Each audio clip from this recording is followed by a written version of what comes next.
Welcome back to the deep dive. It's really wonderful to have you here with us. It is? Today, I want to start by painting a picture. And it's a picture I think every single person listening has lived through. Mm-hmm. Probably in the last week, maybe even, this morning. Okay, I'm intrigued. Set the scene for us. Okay, so picture this. You have a goal, a big one. Maybe you're learning a language, and let's say English, since that's going to be our specific lens for today. Sure. Or maybe you're, I don't know, learning to code, writing a book, training for a marathon. It could be anything. You wake up, the alarm goes off, and you have the best of intention. The best. You've got the schedule, the coffee's brewing. Get the coffee, you sit down at your desk, you open the textbook or the laptop, you look at your to-do list. Yeah. And your brain just stops. Yes. The universal pause. The moment the gears just grind to a halt. It's more than a pause, though, isn't it? It feels like a The revolt. full-on rebellion. Yeah, it's that specific moment where your brain effectively writes you a formal letter, and the letter says, "Dear human, I am tired. I'm done. I cannot process any more verbs. I refuse to conjugate anything today. Please find a new brain. Good luck. Goodbye."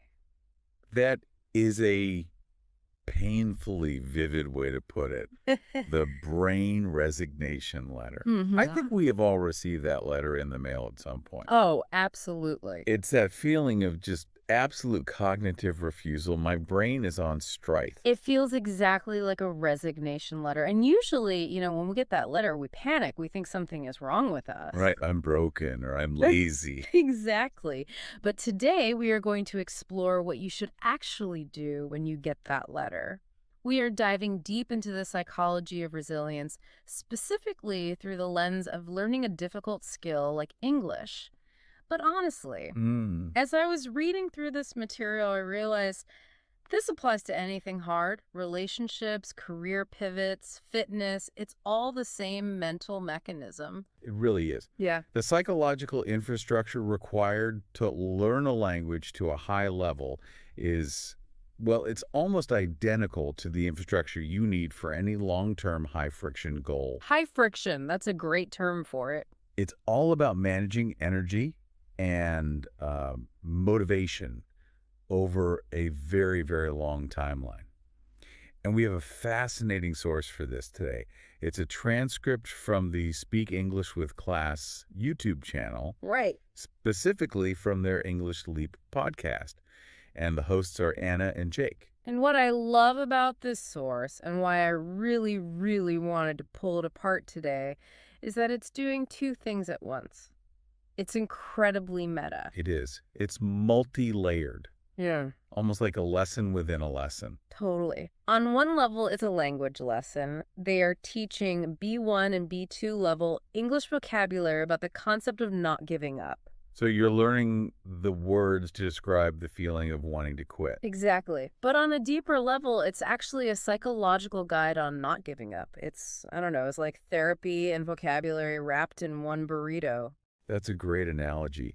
And it's so interesting because usually language learning content is very technical. Yeah, it's dry. It's grammar rules, it's pronunciation drills, it's syntax.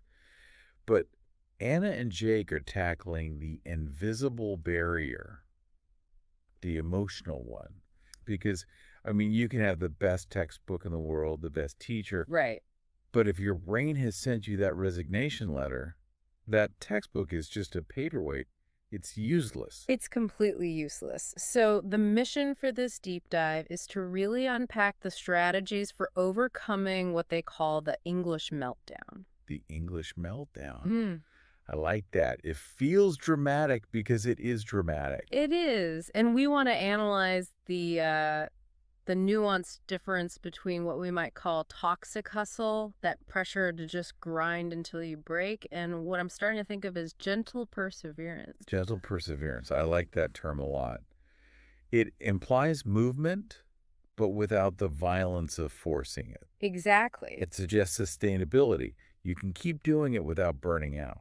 Precisely. We want to equip you, especially if you're out there learning a language or just facing a massive learning curve in your career, with a mental toolkit.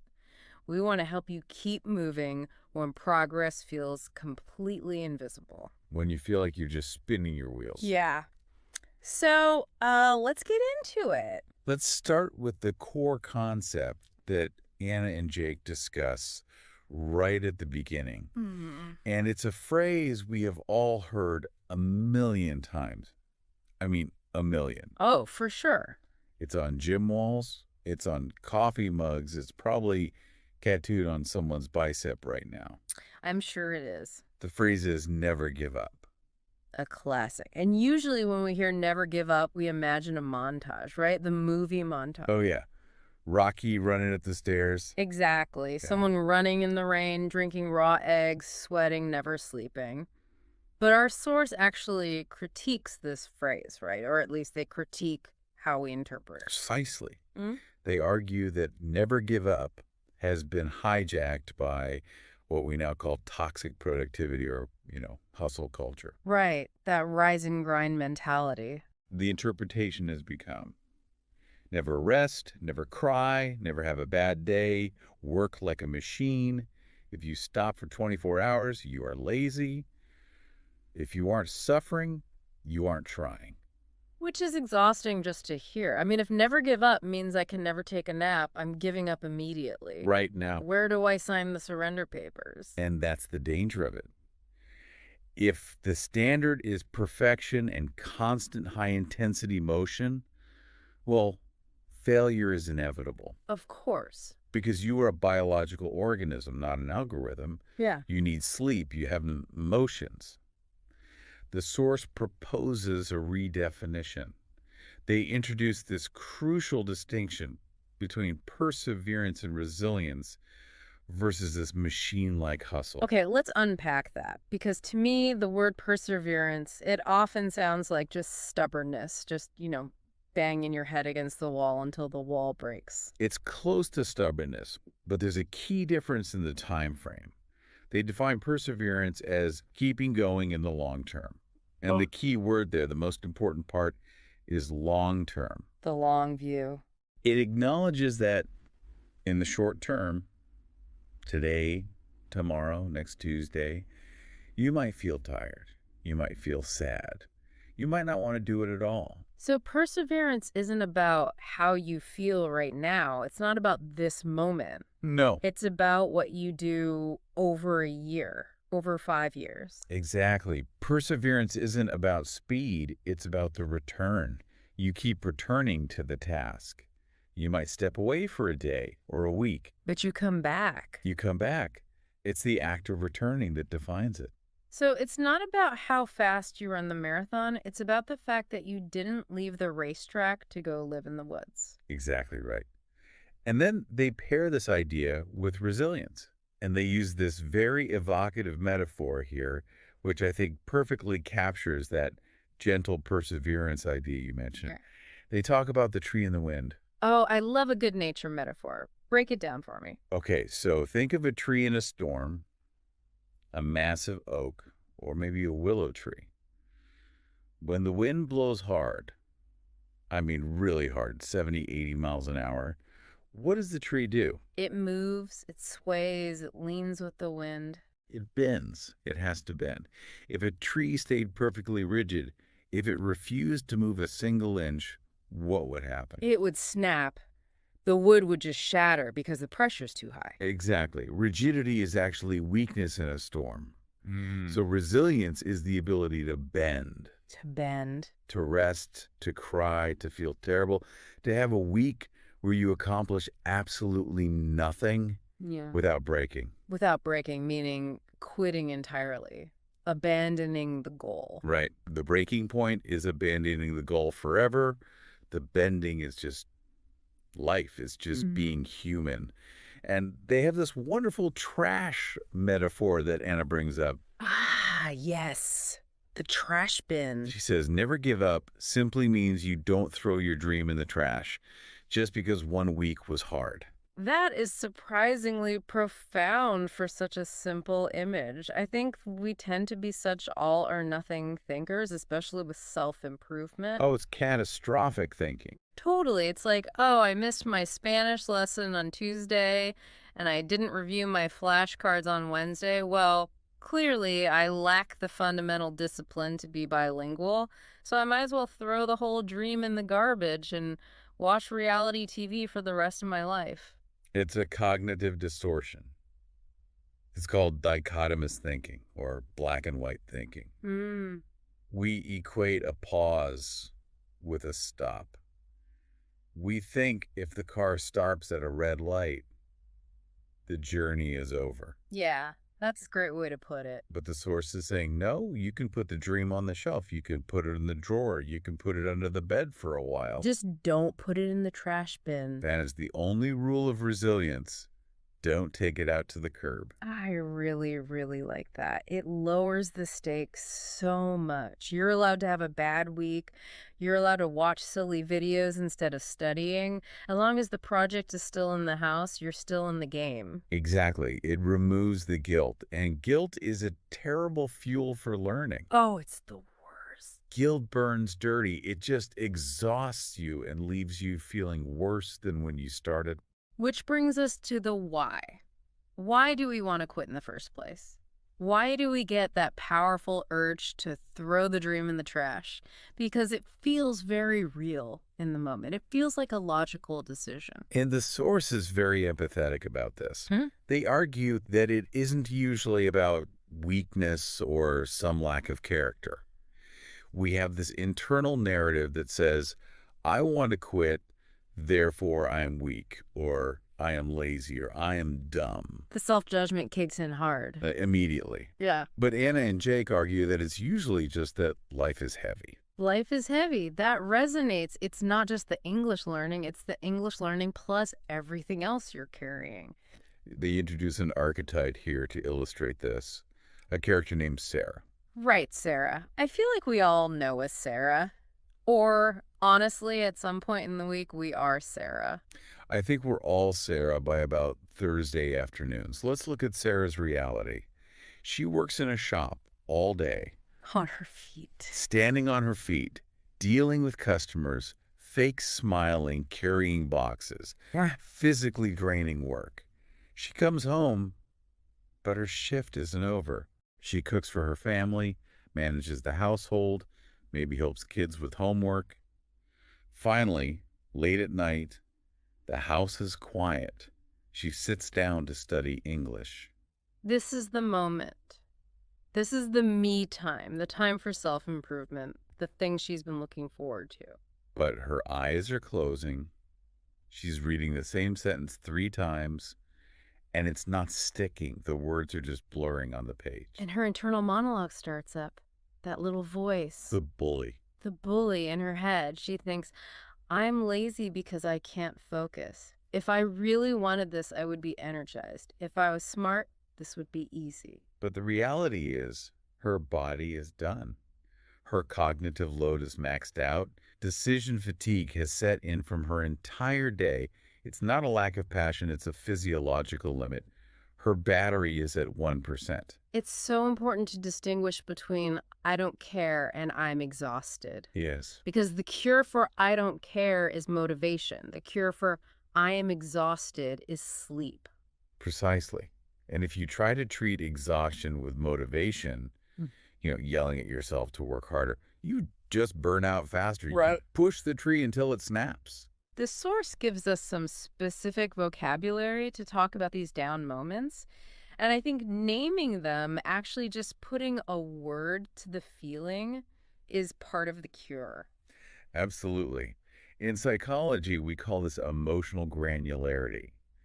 Being able to specifically name what you are feeling helps regulate the emotion. How does that work? It moves the activity in your brain from the amygdala, the panic center, to the prefrontal cortex, where you can actually solve problems. You're moving it from the fire alarm to the mission control. That's a perfect way to describe it.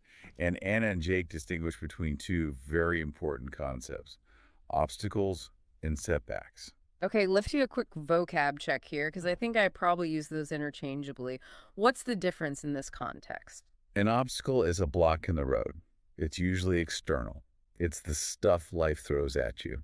Give me some examples. What's an obstacle? An upcoming exam, financial issues, just not enough time in the day, health issues, family responsibilities, Sarah coming home exhausted. That's an obstacle. It's a situational barrier. Okay, so my car broke down, so I can't get to class. That's an obstacle. It's a logistical problem to be solved. Correct. A setback is different. A setback is when you move one step forward and then something pushes you two steps back. It's often related to your performance or your progress. It hits you psychologically. It's an emotional blow. Like studying for a month for a test and then failing it anyway. Yes, that's a huge one. Or the example they give, which is so painful for language learners. Yeah. You practice speaking, you feel confident, you finally go out into the world to order a coffee. And Yeah. someone laughs at your accent. Or they just get impatient and switch to English because you're too slow. Ouch. Yeah, that's a setback. That hits you right in the ego. An obstacle stops your car. A setback hurts your feelings. That's a great way to put it. Yeah. And when you combine the obstacles, the external blocks, with the setbacks, the internal blows, you get what they call the uphill battle. I can picture this visually so clearly. It's not just walking, it's walking up a steep incline. With a heavy bag on your back. They emphasize the somatic symptoms here, the physical feelings. What do they mean? They talk about your legs hurting, breathing fast, just feeling completely overwhelmed. When you are in an uphill battle, the effort required for basic movement feels disproportionately high. Every single step costs more energy than usual. And if you stay in that uphill battle too long without rest, without bending like the tree, that's when you get to the next stage they talk about. Which is losing heart. Losing heart. It's such a poetic phrase, but it's very descriptive. It isn't a sudden crash. No, it's a leak. A leak. It's the slow drain of hope. It's not that you wake up one day and suddenly hate English. It's that over weeks and weeks of the uphill battle, your energy, your courage, and your optimism slowly leak out. Drip by drip. Drip by drip until you hit rock bottom. Rock bottom. The tank is empty. The resignation letter has been signed, stamped, and mailed. The pen is down. Exactly. And what I find so fascinating and so effective about this source is that Anna and Jake don't just define these terms abstractly. No, they don't. They aren't sitting in an ivory tower telling you just be resilient. They share their own case studies of hitting rock bottom. Yeah. And these stories are, well, they're painfully relatable. Oh, absolutely. I think sharing these stories is what makes this source so powerful. It validates the listener's struggle. It makes you feel less alone. It normalizes it. It does. Let's talk about case study number 1, Anna's English meltdown. This is such a classic example of expectation versus reality. So set the scene for Anna. She's studying English, obviously. She's a host of an English podcast. She's studying and she feels like she's making decent progress. But then she encounters a very specific trigger. She decides to watch a video. Okay. And not just any video, a video that everyone else in her circle said was easy. Oh, that is the worst. Oh, just watch this. It's for beginners. It's super simple. Those are the most dangerous words in language learning. They really are. Yeah. And she watches it and she hears space language. Space language. Just noise. Zero comprehension. The words are flying by. The grammar is confusing. She understands nothing. And this highlights a common cognitive distortion in learning, doesn't it? If everyone says it's easy and I don't get it, the problem must be me. It's internalizing the failure. I am broken. My brain is not built for languages. And then Because the universe just has a cruel sense of humor sometimes. She Always. gets a terrible test result on the same day. The compound blow, the 1-2 punch. First the video, then the test. So she spirals. Completely. She describes wanting to break up with English. She literally framed it like a bad relationship. I've been there. It's not you, it's me. Actually, it is you, English. You're impossible. I want a divorce. She describes wanting to delete all her notes and literally throw away the book. That is the fight or flight response kicking in, right? Flight from the source of pain. The book causes pain. Destroy the book. Right. And here's the resilience part, the bending part. What did she actually do? Because she didn't quit. She's here hosting a podcast about English. Her recovery process followed 3 distinct steps, which I think are really a template for anyone listening who's in that spot. Okay, what's step 1? Step 1. She allowed herself to be sad. This is so crucial. She didn't fake a smile. She didn't go on Instagram and post positive vibes only. No. She cried. She watched silly videos in her native language. She stopped trying to force the machine to run when it was broken. That goes right back to the tree in the wind. Oh. She bent. She let the storm hit her. She didn't pretend it wasn't raining. Step 2. She decided to push through, but gently. And this leads to step 3, which was the real game changer for her. What was it? The tiny plan. The tiny plan. I love this. What was the plan? She stopped trying to do everything. She threw out the big, ambitious study schedule. She committed to just 10 minutes of listening per day. That's it. 10 minutes. And this is the key. She repeated the same content. That repetition is interesting. Why the same content? Usually we think we need variety. We think we need to consume as much new stuff as possible. It builds confidence, and it dramatically reduces cognitive load. If you listen to a new podcast every day, your brain is constantly scrambling to decode new vocabulary, new accents, new topics. It's high stress. It's another uphill battle. It is. But if you listen to the same 10-minute clip for a week, by day 3, you understand 50%. By day 5, you get 80%. That gives you a little dopamine hit of cess. It proves to your brain that you're not broken. Exactly. It repairs the damaged confidence. So she used familiarity as a shield. She rebuilt her ego by mastering a tiny, tiny slice of the language. Yes. And the result was bouncing back. That's the term they use. She started seeing the light at the end of the tunnel. It wasn't immediate. She didn't wake up fluent the next day, but she didn't throw the drone in the trash. She just put it on the shelf for a little bit and then picked up a very small piece of it. Exactly. Now, Jake's story is a little different. It wasn't about language specifically, right? It was about the degree and snacks crisis. The degree and snacks crisis. Huh. Sounds like the title of my autobiography. Truly, it's the story of my life. What happened to Jake? He was falling into the classic superhuman trap. He was trying to balance a full university degree, a job, helping his family, And the gym. and trying to go to the gym regularly. The classic, I can do it all because sleep is for the weak trap. I know it well. And naturally, he hit a wall. He had this overwhelming feeling that this is going nowhere. He couldn't see visible progress in any of these areas because his energy was so diluted. So he assumed the effort was pointless. He was ready to quit everything, drop the degree, quit the gym, just give up. And he had an intervention, right? A teacher stepped in. Yes, and the teacher's diagnosis was so crucial. She didn't say work harder. She didn't say you're lazy. She said something really powerful. What was it? She said, you are on the right track. You just want results too fast. Oh, that is such a powerful distinction. Being on the right track versus moving at the right speed. We so often think if we aren't moving at 100 miles per hour, we must be lost. Exactly. We confuse velocity with direction.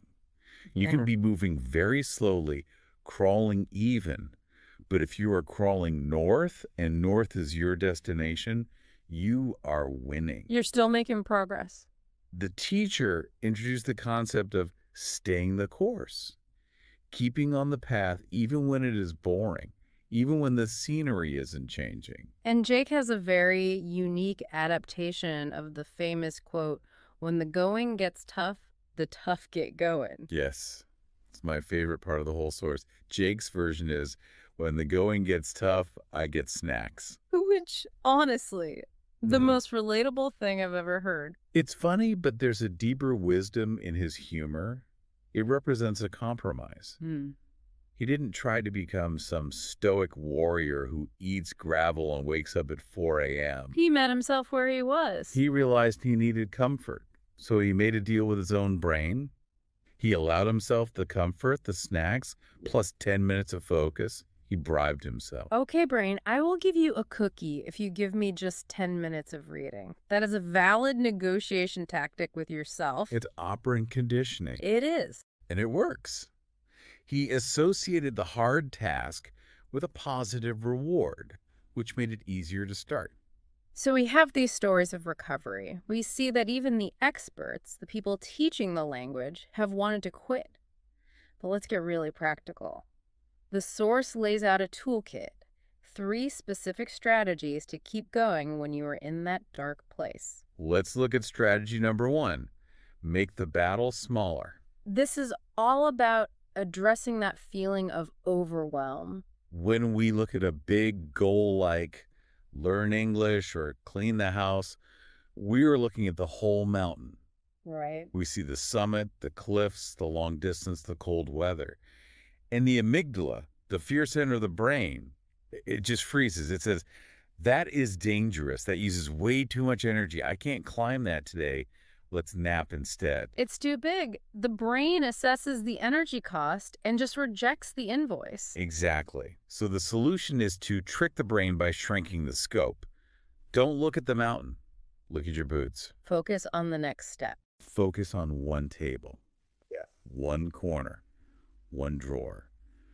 Or in language learning, instead of I need to study for 3 hours, the thought becomes I will do 10 minutes. I will read 1 page. I will say one sentence out loud. They share this great anecdote in the source about a student who felt English was a giant ocean. Yes. This student was just paralyzed by the sheer size of the language. I mean, millions of words, thousands of rules. How do you even start? So what was the advice? The advice was you don't have to swim the Atlantic. Just put your feet in. Just put your feet in. I love that. And what that meant for her was she started listening to a podcast while brushing her teeth. That's it. 2 minutes, twice a day. It's almost insultingly simple. But that's why it works. Yeah. It completely bypasses the fear response. Anyone can put their feet in the water. Not everyone feels like they can swim a mile. And what happened? Because the barrier to entry was so ridiculously low, she did it every single day. And that tiny habit grew naturally. Once your feet are wet, you might as well swim a little. That's powerful. Okay, strategy number 2. Strategy number 2 is change the story in your head. This is huge. The internal soundtrack. The narrator. We all have a narrator in our heads, and for many learners, that narrator is a bully. It's a mean high school gym teacher. All day long. I'm failing, I'm behind, I'm too old for this, my accent is terrible. Why did you say it like that? You sound ridiculous. And the source says this kills resilience before you even start. They compare it to watching a movie with sad music playing in the background. How so? Even if something happy happens on screen, like you get a question, right? If the background music is a funeral march, the scene still feels tragic. Your brain interprets the success as a fluke, not a victory. So how do we change the music? How do we fire that mean narrator? You have to actively rewrite the script. You have to use reframing techniques. You catch the negative thought and you correct it, just like you would correct a grammar mistake. So give me an example. Okay, so you change "I'm stupid" to "This is a setback, not the end." Okay. A setback, not a final judgment. Change "I'm behind," which is a very common anxiety for learners too. "I'm moving at my speed." I like that one a lot. I'm not late. I'm on my own timeline. And change "My English is terrible" to "I'm nervous, but I'm practicing." It shifts the focus from a fixed trait, a judgment, I am to terse. an active process. I am practicing. Terrible is a dead end. Practicing is a road. You can keep walking on that road. It sounds like simple affirmations, which I think can sometimes feel a little bit cheesy, but it's actually deeper than that. It's rewiring how you perceive the difficulty. It's basically cognitive behavioral therapy, CBT, applied to learning. You are identifying and challenging the automatic negative thoughts, the ANTs. The ANTs. Okay. And what's the third strategy in the toolkit? Strategy number 3, don't fight alone. The isolation myth. The brain lies. When you are struggling, the brain loves to tell you, no one else is struggling like this. Look at Instagram. Look at LinkedIn. Everyone is succeeding and posting their certificates. You are the only one who doesn't understand the present perfect tense. You are alone in the dark. Everyone else is fluent and happy, and I'm here alone with my grammar book and my shame. It's a very lonely feeling. But the evidence is completely to the contrary. They mentioned the comment section phenomenon. One person posts a comment, "I'm really struggling. I feel like quitting." And then what happens? Hundreds of people replied, "Me too. Same. I cried yesterday about this exact thing." It's the Me Too effect. Shared vulnerability is the antidote to shame. Hmm. The source emphasizes that support doesn't necessarily fix the problem. Your friend can't take the test for you. They can't download the vocabulary into your brain. But what it does is it makes the weight lighter. They give an example of a text from a friend that really struck me. It was so simple, but so perfect. What was it? You're tired, not useless. Drink water and try again tomorrow. You're tired, not useless. That is a mantra we should all adopt. We so often confuse fatigue with incompetence. We really do. And sometimes just hearing, "I believe in you" from a teacher or a mentor provides the external fuel when your internal tank is empty. It's like jump-starting a car. It is. You need that external spark to get the engine running again on its own. Exactly. So we have the toolkit. Make it smaller, change the story, and don't fight alone. But there is another angle here that I think is critical, and they dedicate a whole section to it. What's that? Sometimes you don't just need to try harder or try smaller. Sometimes you need to change the method entirely. This is section 5. Pivot or quit. This is a crucial distinction. There is a huge difference between quitting the dream and changing the plan. And they use the shoes analogy here, which I think is just brilliant. It really is. Right. So if you go for a long walk, let's say you're hiking a mountain and your shoes start hurting your feet. I mean, really hurting. Blisters, pain, bleeding. What do? Well, you don't vow to never walk again. No. And you don't sit down and, decide to cut off your feet. No, of course not. You change your shoes. But in learning, we tend to blame the feet. We say, "My brain is broken," rather than, "This textbook is boring." Exactly. If the method hurts, for example, if you are forcing yourself to read these dense grammar books from the 1990s and you hate it, you fall asleep every single time. It's changed the method. Change the method. Switch to podcasts. Switch to stories. Watch Netflix with subtitles. Don't abandon the destination. Just take a different vehicle to get there. This leads to a beautiful, slightly poetic image they use. I loved this. Your body is at the table, but your soul is on the beach. I think we have all been there. Every single one of us. Staring at a spreadsheet or a textbook, physically present, you're holding the pen, but mentally, you checked out an hour ago, you are watching the waves crash on the shore. If that is happening, it's a sign. It isn't a sign that you are lazy or undisciplined. It's a red flag from your brain that your engagement has died. So what do you do? It means you must switch methods to something your brain doesn't actively hate. You have to court your own interest. You have to seduce your brain back into learning. I like that. Seduce your brain. And they also talk about redefining the plan versus the dream. Yes, changing the plan is not failure, it is wisdom. If your original goal was reach C2 level mastery in 1 year, and that weight is crushing you, Which it would crush anyone. changing the goal to reach B1 intermediate first isn't giving up. It's adjusting for reality so you can actually keep moving. It's survival. If the pack is too heavy, you have to drop some weight so you can keep hiking. You don't just stop hiking. Precisely. You make the load manageable. Now, I want to pivot to something very specific to this source because I think it's a really smart teaching technique. Since this is an English learning podcast, they end with a word tour. Right, a recap of the vocabulary. Yeah, they recap the vocabulary.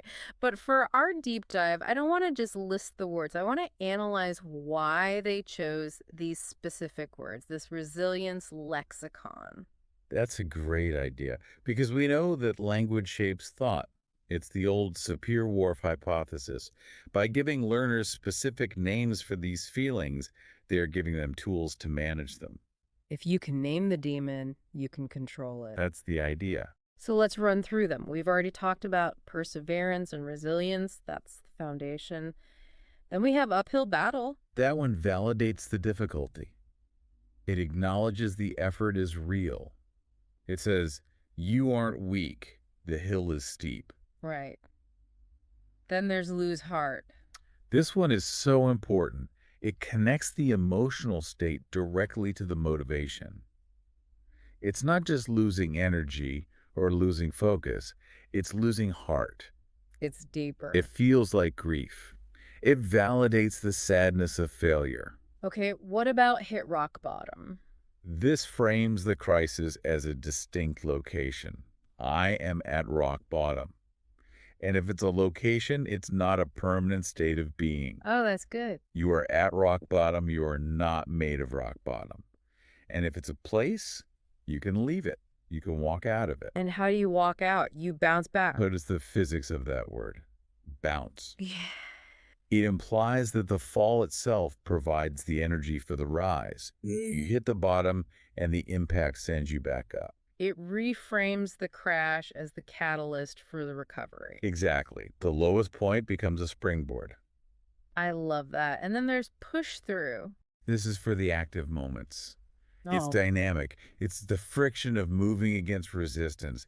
It acknowledges that sometimes it just sucks and you have to apply force you just have to grind for a little bit. for a little bit, gently. Okay. Stay the course or stick with it. These are all about consistency over intensity. It's the nautical metaphor, keeping the ship on the line even in a storm. You don't have to go fast. You just have to hold the wheel. And on the right track. Direction over speed. We talked about that with Jake. And finally, the most hopeful one. Light at the end of the tunnel. The return of hope. Mmm. It implies that the darkness is finite. A tunnel has an end. It is not a cave, it is a tunnel. You just have to keep walking to see the exit. We can't forget Jake's favorite. When the going gets tough. The tough get snacks. Or, the tough get going. But I think the snacks are important. The snacks represent self-compassion. They represent the fuel you need to keep going. They are part of the strategy, not a distraction from it. Exactly. So, bringing this all together as we start to land the plane here, the source ends with an invitation. An invitation to join the Don't Give Up Club. Which is really just a community of people admitting this is hard, but I'm still here. It's a collective act of perseverance. They ask listeners to finish the sentence, one thing I don't want to give up on is blank because blank. And that is such a powerful psychological prime. It forces you to reconnect with your why. Why are you doing this in the first place? Why does it matter? Because when the how gets hard, the why is the only thing that pulls you through.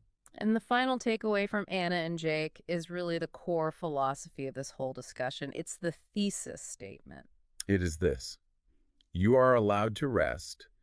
You are allowed to change direction. You are allowed to cry. You are allowed to eat snacks, Lots of but snacks. you do not have to throw the dream away. And finally, you are not weak for needing support. You are brave for asking for it. And that just reframes everything. It redefines vulnerability not as a liability, but as a strategy for resilience. It's a tool, not a weakness. So, as we wrap up this deep dive, I want to ask you, the listener, a provocative question. And it's based on that word tour we just did. Where are you right now? Exactly. Are you in an uphill battle? Have you lost heart? Did you just hit rock bottom? Or are you maybe just starting to see that light at the end of the tunnel? Identifying where you are on the map is the first step to navigating it. You can't set a course if you don't know your starting point. And once you know where you are, identify one tiny step. Just one. That's the only homework. Put your feet in the ocean. Put your feet in the ocean. Don't swim the Atlantic today. Just listen to one song, read one paragraph, send one text to a friend saying you're struggling. Just don't throw the dream in the trash. Exactly. Keep the dream on the shelf, grab a snack, and we'll catch you in the next deep dive. Stay resilient.